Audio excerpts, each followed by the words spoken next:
فرض کنید یک زمینی دارید، به اشتباه سندش به نام یه شخص دیگه ای صادر و ثبت میشه. شما هم اینو میدونی، ماها و سالا هم هیچ اقدام حقوقی نمی کنی برای این کار.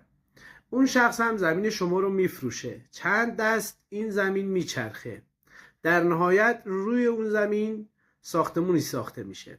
بالاخره شما میری دادگاه و میخوای زمین تو پس بگیری.